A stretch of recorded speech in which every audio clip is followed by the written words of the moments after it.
everyone. I hope you're doing good. I am coming on today to do a short video, and I just wanted to talk about crossing the river and what it is that we may experience when we are trying to shut off the old and create the new. And so I'm going to start off with kind of my experiences, and I'm going to just briefly talk about how when I was a child, I was very, very sick, and I was on a lot of antibiotics. And to make a long story short, my physical health affected every area of my body, every aspect of my life, including my thoughts, my emotions, my beliefs, my actions, and my personality, which then created my personal reality, which was not what I actually wanted. Now, I did have times of happiness and joy. Gymnastics helped me, but then I had some fallbacks, and I had fear that came in grade school, and just some obstacles in my gymnastics career, and learning that life wasn't all surrounded and revolving around gymnastics, that gymnastics actually wasn't my life. There was something more, but not knowing what that was, using external stimuli to keep me going. I would look forward to weekends. I would look forward to weekend cartoons. I would look forward to our family going out to eat. I would look forward to the holidays, spring break, summer, to get through one day after the other and 1 year after the other, one cycle. And I just remember thinking there's got to be something more to this, but not giving much more thought than that. At times I did in my schooling and, during some really hard times, but nothing really to where it really affected my life to a point of crossing that river, because I was very much unconscious and I didn't understand. But it's all a process, it's all part of our journeys, so there's no judgment there. So what I wanted to say is that, what is it that makes it hard to make these changes? And what I'm learning is that to change our state of being, we have to sit in our rightful seat as queens and kings. Our egos have to take the back seat as our servants.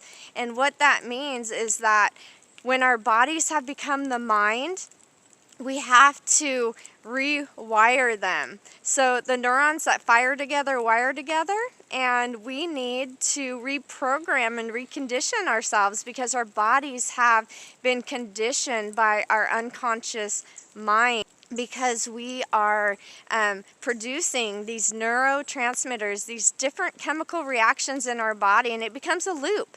So we think, and then we feel, and then we feel, and then we think, and it becomes so ingrained in us that just a thought or an emotion creates different chemical reactions, and then we get rooted into these vibrations. Now, the same is true, though, for elevated emotions and elevated thoughts.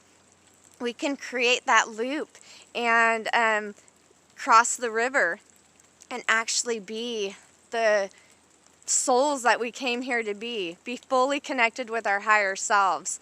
And so knowing that this happens, that we actually become addicted to certain emotions, and that every thought, every belief, every action, every emotion creates a chemical reaction. When we understand this, we can become more conscious of everything that we are doing, everything we're thinking, everything we're feeling, and we can be patient with ourselves and love ourselves. So what I wanted to do is just say, and talk a little bit. I'm just going to look down from time to time, because I want to read a short little tidbit about how this cycle continues on and what we can do about it.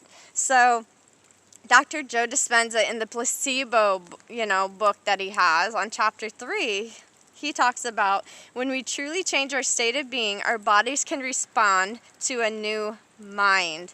So we are no longer tied to the old ways of doing things. However, before that happens, what we experience is our bodies kind of bucking up like a bronc, and it is releasing different chemicals, neurotransmitters into our bodies because it wants to be creating the same experiences. That's what it's used to. And so, yeah, it's going to react in such a way to keep us right where we're at. And so we're going to feel uncomfortable. It's not going to feel familiar when we make these changes. And so a lot of times what we do is we stop and our egos speak up and go, this doesn't feel right. No, this isn't me. I need to do this. No, this isn't the right time. I can do this later. All these different things come up, and we go back to the default of what our bodies were conditioned to be in. And so we have to be aware of this, and we have to go through these uncomfortable times in order to cross the river. So know this and be patient with yourself. So being addicted to an emotion, what ends up happening is different neurotransmitters are released by our bodies, and at those receptor sites, different types of things are happening there. And a lot of times those receptor sites, those neurons, are actually needing more and more of that neurotransmitter to actually open up and to start to respond in the way that, right, to do what they're supposed to be doing. And that's where the addiction comes in, because we need more and more. And so we need a bigger reaction.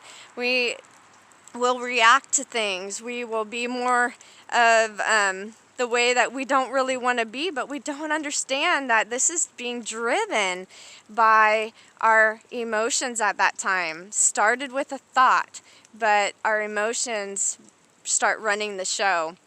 So I'm just going to read a little bit here, and I hope that it helps you, and I'll look up too. But it says, and changing our state of being begins with changing our thoughts. And because the size of our enormous forebrains, giving us the privilege of being these human, our thoughts can become more real than anything else. We can actually create such a state just by our thoughts alone. These chemical reactions can occur without us even actually being there and experiencing it. We can have an imagination, and we can create these new realities just by our thoughts and our elevated emotions. Being conscious instead of unconscious creators, we will then be conscious of what we are creating, and that is where the magic happens. So the next part is, I want to just say, this really hit me, was that the cycle goes like this. So when we think the same thoughts, this leads to making the same choices. Making the same choices leads to demonstrating the same behaviors. Demonstrating the same behaviors leads us to create the same experiences. Creating the same experiences leads us to produce the same emotions. And those same emotions then produce the same thoughts. And they drive the same thoughts. There's a driving going on, and the cycle continues. And so we can't create new futures by holding on to the past. We can't live in the same bodies, the same state of being, where our bodies and our minds are in those incoherent places, and or lower vibrations. The body and the mind be very low and running off of these old programs and conditions, but we want something different for ourselves. So in order for that 5% of our conscious mind running upstream against the 95% of our unconscious, minds and the body that's been programmed, we will be able to make these changes as we begin to love ourselves awake. We begin to understand that this is a process, and we go into states of meditation that can help to bring us down from these brain waves that are not a place of healing. and of getting into that subconscious, the operating system. So we want to come down from the high beta waves and come into the alpha or theta brain waves, and that is where we get into that subconscious and we reprogram it, and the depression and all the emotions you're addicted to, just from us, living this over and over again, repetition, and those networks, those neural networks that have been formed don't have to be there forever. We can fire and wire new neurons together to make new neural networks and a new life for ourselves and our families. So I hope that this helps you in really looking deeper into how our mind and bodies are connected and how we really do need heart and brain coherence in an elevated state to change who we are, to break the habit of being ourselves, meaning being our ego. Our souls are perfect. Let us connect with this field. That is what's most important. Let us set out time, quiet things, and trust that, have belief. Everything is working out for our good. We just have to be able to surrender, and we have to be conscious of it and break some of the cycles that we have created for ourselves. And we'll cross that river. Get through that hard time. Know that that's part of the process.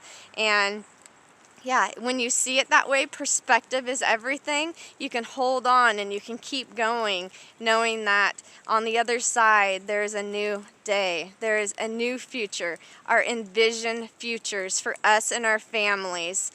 Ending these ways of being that are no longer serving us and humanity. So, this is about ending the modern day form of human trafficking, one heart at a time.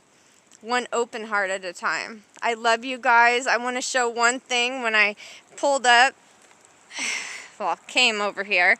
Hold on one sec. Oh, and it kind of broke.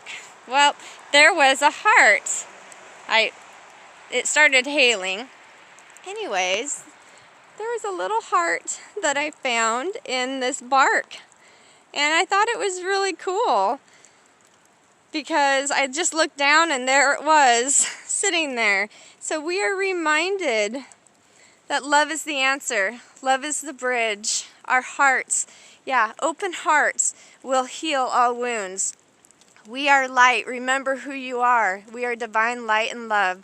Shine that light and share that love with everyone you can, including and starting with yourself. Namaste to you.